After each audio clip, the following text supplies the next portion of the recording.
దేవుళ్ళు దేవతలు కనబడ్డారంటే చాలు వరుస పెట్టి మన కోరికలన్నీ కోరుకుంటాము. ఫర్ ఏ చేంజ్ స్వయంగా ఆ తల్లే వచ్చి నన్ను ఒకటి అడిగినట్టు అనిపించింది అనమాట. ఎగ్జాక్ట్ మేడారం ముందు అనమాట నేను చెప్పేది. నాకైతే ఒక కళ వచ్చింది. ఏంటంటే కళలో మా అత్తమ్మ వచ్చి అంజలి అద్దాల జాకెట్ కుట్టినవా అని అన్నది. సడన్ గా నేను లేసి కూర్చున్నా, ఇది నిజమా కళనా అని. చూస్తే కళ. అత్తమ్మకి దేవతకి ఏంటి సంబంధం అంటే మీలో చాలా మందికి తెలుసు, మా అత్తమ్మకి అయితే సమ్మక్క తల్లి ఒంటి మీదకి వస్తుంది అని చెప్పేసి. ఇంకా అత్తమ్మనే కళలకు వచ్చి అడిగేసరికి స్వయంగా సమ్మక్క తల్లే నన్ను అడిగినట్టు అనిపించింది. ఇంకా కళ రావడమే ఆలస్యం. వెంటనే మెటీరియల్ అంతా తెచ్చుకొని ఒక 4-5 డేస్ లో మగ్గం వర్క్ అంతా స్వయంగా నేనే వేసి కంప్లీట్ చేసి, స్టిచ్చింగ్ ఆబ్వియస్లీ నాకు రాదు కాబట్టి వేరే ఆంటీతోనే స్టిచ్చింగ్ చేపించాను.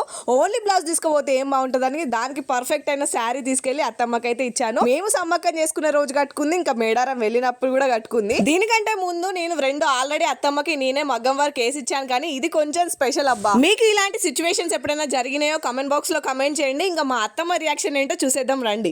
ఇగో అత్తమ్మ అద్దాల జాకెట్ బాగుందా? బాగానే ఉంది. నచ్చిందా నీకు? నచ్చింది.